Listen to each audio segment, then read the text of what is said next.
Have driver for Joey Gase Motorsports in the NASCAR Xfinity Series, Mason Maggio. Thank you for calling in, Mason. Backtrack in the Martinsville at the end of March. You scored a 22nd place finish in Martinsville last year with JGM, along with the 25th place finish last weekend. What is it about the paperclip that is starting to be a consistent track for you? Yeah, Martinsville has been really good to me, so pretty good to me for the most part so far. In two trips, we came away with two top 25 finishes. So, yeah, Martinsville's been a fun one. Kind of takes me back to my short track roots, running late model races, at Hickory Motor Speedway and several other places along the Carolinas and into Virginia as well. But yeah, top 25. I think we could have had a top 20 car. Just kind of got short on a set of tires there at the end. But at the end of the day, that's still a decent day for a team like Joey's. So, we'll take it in stride. It was a step in the right direction from where our season's been. Hopefully we can continue to make strides and continue to get more finishes around the top 25. 10-4. No, I appreciate you going over that. You started your season off in Atlanta. Bristol was your fourth race of the season for you. How did you feel going into Bristol off the tails of being in the seat for Miami and Martinsville? Yeah, Bristol.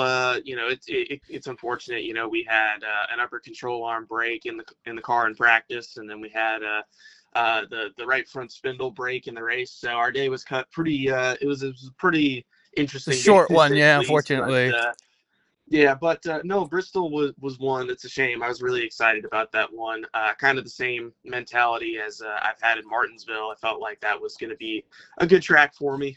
We were pretty sporty in practice. It felt like we were one or two adjustments away from getting up around 25th roughly, which would have been really good. And I think we could have raced really well considering where, with some of the guys that we were racing, with like teams like SS Greenlight, Coke Family Racing, just to name a few. So, as long as we're top of the board for the guys that we need to be racing, that would have been a win. But yeah, that's just not how the cookie crumbles. But the guys worked hard with getting that car put back together. The shame that a similar situation in the right front broke, but it wasn't for a lack of effort. We didn't give up when we easily could have. A small team like Joey's doesn't have backup cars, so we pretty much worked with what we had and did all we could. So it wasn't for a lack of effort, but yeah, the short tracks have been good to me. But hopefully, whenever we can get back to Bristol, we can rebound and have a much better day. But yeah, season's been a little up and down so far. Unfortunately, we were down on power in Atlanta, and then Homestead we were pretty decent. We had some strategy not play out into our favor, but no, I mean we've got speed. We just are kind of missing those that piece of the one last piece of the puzzle to put it all together and get the finishes that I think the team is capable of.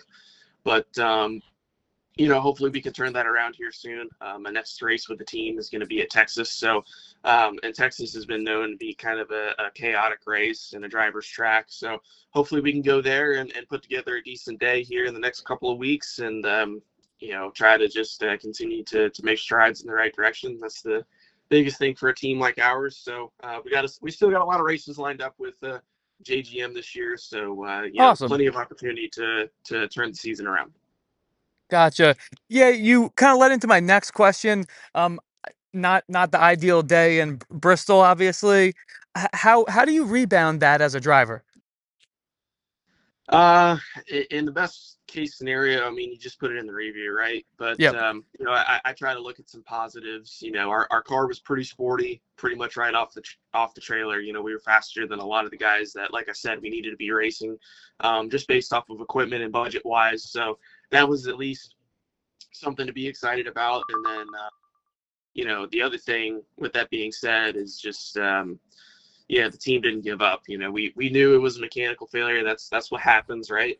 That's out of anybody's control. So, and I think that's the thing that you got to look at too, right? Is it if it's on the driver or the team, then it's like, okay, well now we got to go back to the drawing board and figure out, how can we prevent this? But when parts break and things like that happen, then you can't really control it, right? Stuff happens in that sense. But no, I mean, you try to look at those positives, and then you just try to have the right mindset going into every race weekend, saying, hey, here's our achievable goals, and what we can obtain with being a small team. And as long as we reach those goals that we feel like are obtainable, that's a win in themselves, right? So between getting a respectful finish, bringing the car home clean, making races in qualifying as well, the Xfinity Series is very competitive. So just making the field in itself sometimes is a win. But we like I said, we have a lot of races left in the season with JGM. There's plenty of opportunity to come away with some good finishes, and go to some racetracks with some better stuff and some better opportunity to try to capitalize on good days. But like you said, Martinsville was pretty good to us for the most part. So you try to look at days like that and say, hey, how can we replicate, if not better, that? And like I said, we got plenty of opportunities to do that. I'm going back to Martinsville later in October in the season, so that's another track that I feel very confident at, as well as Atlanta and several other places later in the year. So there's plenty of opportunity races, and plenty of avenues for me to grow as a driver, and for the team to continue to improve and capitalize on whatever opportunity we have up next. Gotcha. Seems like you guys have your heads in the right direction for the rest of this season. You practiced at Rockingham earlier this year. I know you won't be in the seat this weekend, but any insight on that track with the repave? Yeah, it was super fast. I mean, I couldn't believe it. Obviously I was expecting the track to be, a lot rougher, right? From the years of just kind of sitting and kind of baking in the sun and kind of letting doing time take care of the rest. But and obviously just from what we've seen in the past from Cup cars, Xfinity cars, trucks, ARCA, about a decade ago, racing there. So, but no, I mean, it was really fast with the repave. I think it's going to be a great show between ARCA, trucks, and Xfinity. I think it's a long-awaited return to have Rockingham back on the schedule, and I'm glad to see that. And I think it's going to put together some good racing. It's interesting. It drives like Nashville in a sense, but it still has the aero factor that's going to play into effect Okay. throughout the weekend. But it's a very fast track. It was super fun whenever I got to do it, and I think it's going to be a great show for the fans. And it was really cool to see that it was sold out, which is awesome to see. Glad to see that the fans are equally as ecstatic to go back to Rockingham, and hopefully it's something that we have for the future. And I hope we can bring the Cup Series back here within the next year or two. Totally agree. As a fan, ecstatic that they added it, at least to the truck and Xfinity schedule. So I really appreciate your time, Mason. Best of luck. I can't wait to have you back in the seat. We'll be rooting for you. Sounds good. Thank you, David. Yep. Thank you.